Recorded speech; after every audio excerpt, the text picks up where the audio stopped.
Europa a été créé en 1986 et a développé dans un premier temps des avaleurs et l'année suivante a développé également des intégrales à grosse trémie de 40 mètres cubes avec une grosse autonomie.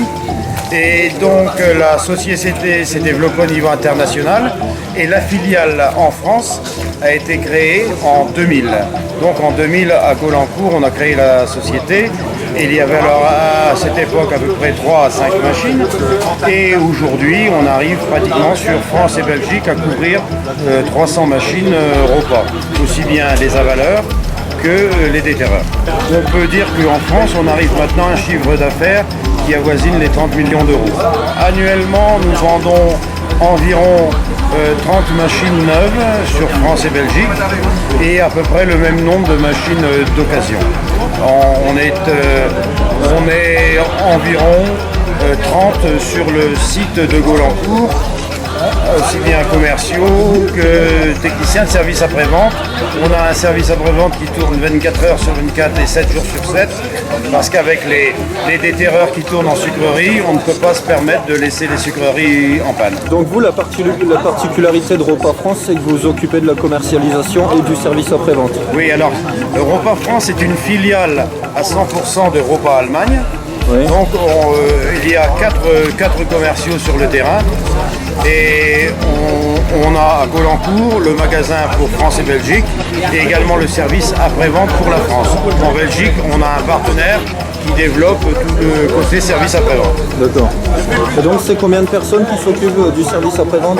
Service après-vente au niveau de la France, c'est en campagne environ 15 personnes. On a des gens qui sont à l'année chez Europa et en campagne, on a des apprentis puisqu'on développe beaucoup le système d'alternance. On a des élèves qui sont chez nous 15 jours, chez nous et à l'école 15 jours, donc on a beaucoup de gens en formation. Et là, il y a une nouvelle extension de l'usine, 2,5 hectares couverts, pour justement l'arrivée de toute la gamme pommes de terre chez Europa. D'accord, donc c'est une gamme qui sera sur le marché à partir de quand? Alors, il y aura dès l'an prochain une première arracheuse à pommes de terre de rang traîné. Europa a racheté VM et a l'intention de développer dans les 10 années qui viennent énormément de la pomme de terre. D'accord. Donc on peut envisager la sortie prochainement d'une arracheuse automotrice. Automotrice, disons à terme, oui, dans 3, 4 ou 5 ans, oui. Pour l'instant, disons qu'Europa se fait les dents sur la machine tractée, sur la technologie, comment arracher de la pomme de terre, puisque la technologie de l'automoteur, on connaît déjà. Jusqu'alors, on était en 3 essieux, 40 mètres cubes, et là, pour compléter la gamme, on a sorti cette année, à quelques exemplaires, la Panthère, qui est une intégrale 2 essieux, avec une capacité de 28 mètres cubes, c'est-à-dire à peu près 20 tonnes de trémie.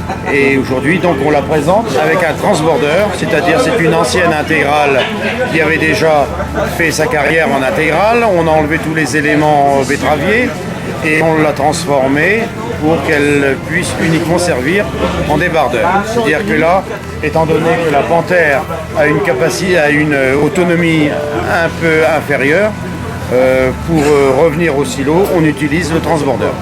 On en vient au transborder aussi à cause des avaleurs de silo maintenant et on demande aux intégrales de décharger latéralement. Donc les transborders doivent décharger latéralement pour que les silos puissent être plus facilement repris par les avaleurs. D'accord, des silos plus étroits alors. Des silos plus étroits en largeur.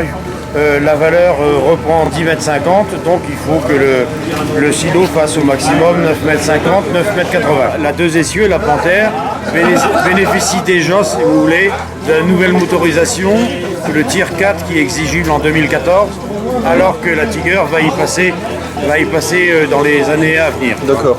Et la Panthère a aussi un châssis qui est un châssis à rattrapage de dévers automatique. D'ailleurs, on voit tout à l'heure en dévers où la Tiger était penchée d'un côté, où la Panthère, la 2 essieux, reste à l'horizontale.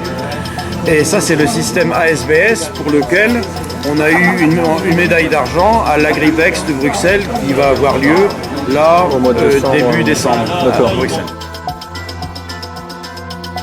Alors la démonstration au début, c'était pour, étant donné qu'on a beaucoup de demandes de démonstration et peu de disponibilité, on a voulu regrouper la démonstration pour montrer les machines à quelques entrepreneurs.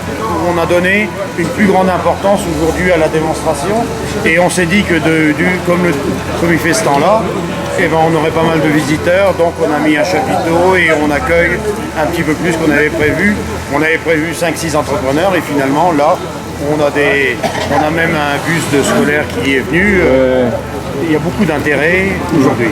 On vise l'agriculteur parce que des fois, les réticences à l'utilisation de l'intégrale viennent de l'agriculteur en disant est-ce que ça va pas trop tasser?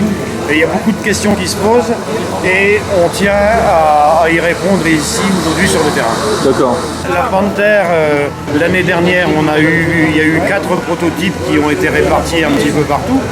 Et cette année, il y a eu une production, une pré-série de 10 machines.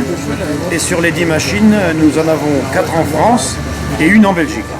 Ça répond à la demande des entrepreneurs qui étaient jusqu'alors avec des automotrices classiques, Moreau, Matro, qui voient bien que pour l'avenir, il faut qu'ils passent à l'intégrale, mais qui se disent on va faire un plus petit pas vers une 2 essieux dans un premier temps.